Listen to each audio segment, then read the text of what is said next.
Long ago, in a time when darkness and cruelty ruled the hearts of men, the earth herself cried out for help. Evil kings and demons oppressed the innocent, and Dharma, the sacred order of the universe, was fading away. The Devas prayed to Lord Vishnu, the protector of the universe, to restore balance and righteousness. And in response to those prayers, the Lord promised to descend, to take birth among mortals, to destroy evil, and to bring light where there was only despair. That divine promise took the form of Lord Krishna. This is the sacred story of his birth, a birth not of mere flesh, but of eternal purpose and divine love. In the ancient city of Mathura, there ruled a powerful but ruthless king named Kamsa. He was strong, feared, and full of arrogance, yet beneath his crown lay the seed of insecurity and madness.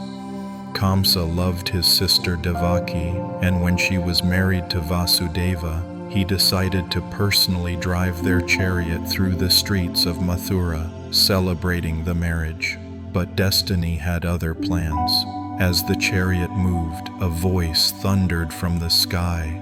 "O Kamsa, you fool, the 8th child born to Devaki will be your destroyer." The joyous moment turned into terror. Kamsa's face turned pale, his heart burned with fear. In his madness, he drew his sword to kill his sister right there. But Vasudeva, calm and wise, pleaded, "O king, please spare her life. I promise to hand over every child born to us to you." Kamsa agreed, but his heart grew darker. Thus began a reign of fear, a story where even a sister's womb became a place of danger.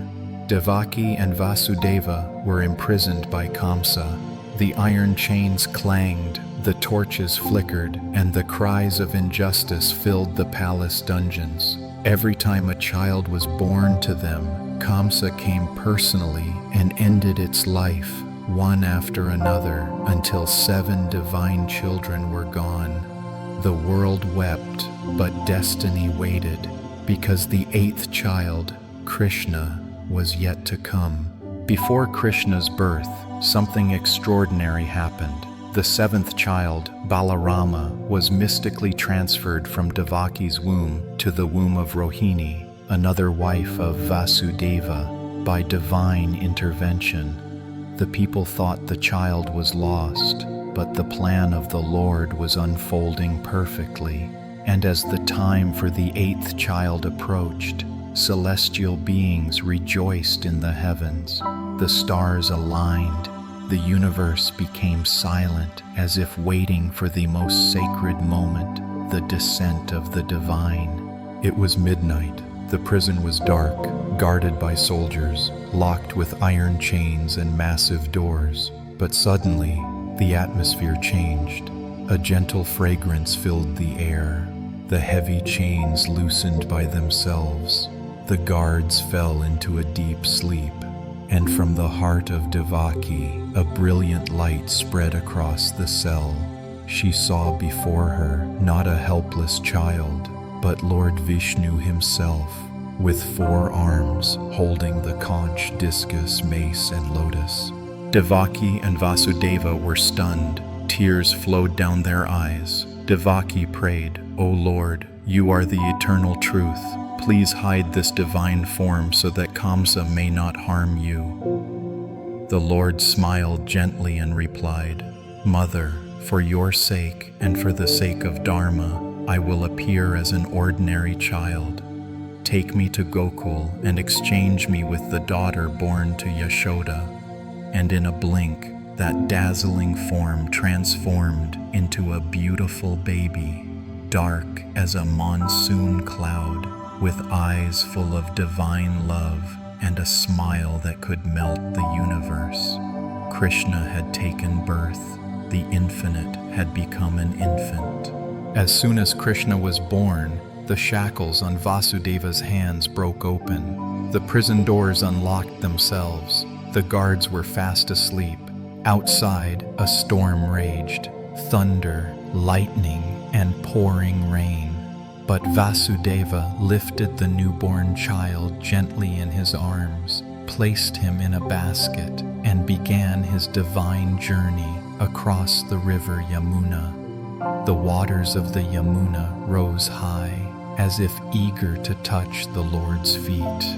But when they saw baby Krishna, they calmed down and made way for Vasudeva to cross. Above him, the serpent Sheshanaga spread his mighty hood, protecting the Lord from the rain. The entire scene glowed with divine light. Nature itself rejoiced. Vasudeva reached Gokul, where Yashoda and Nanda Maharaj lived.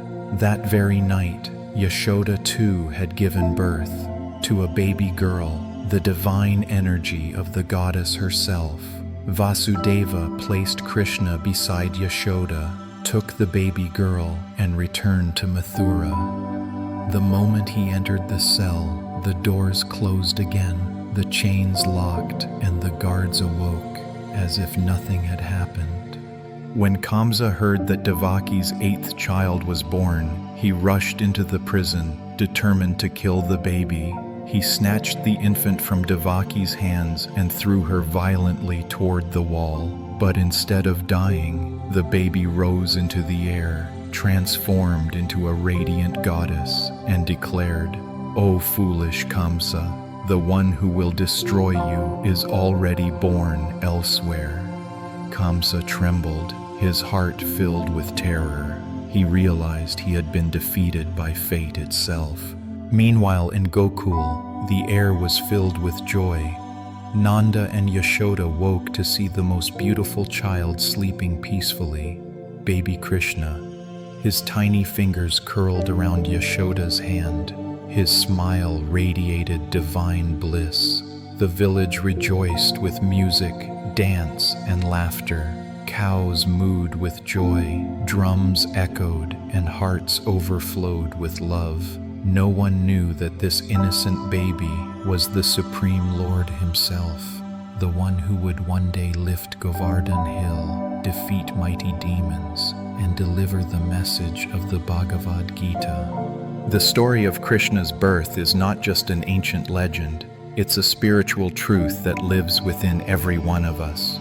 Kamsa represents the ego, the inner tyrant who lives in fear and attachment. Devaki symbolizes the pure heart that carries divine potential, and Krishna, the Lord, is the divine consciousness that is born when purity conquers fear. The prison represents the mind, bound by ignorance and desire. But when we surrender with faith, just as Vasudeva did, the chains of illusion break, and the divine light of Krishna takes birth within. Krishna's birth reminds us that even in our darkest moments, God is silently working to bring light, love, and liberation. Every time we chant his name, Krishna, Krishna, we awaken that same divine energy within us. His birth was not just for that one night in Mathura. It happens every moment, in every heart that chooses love over fear, faith over doubt, and light over darkness.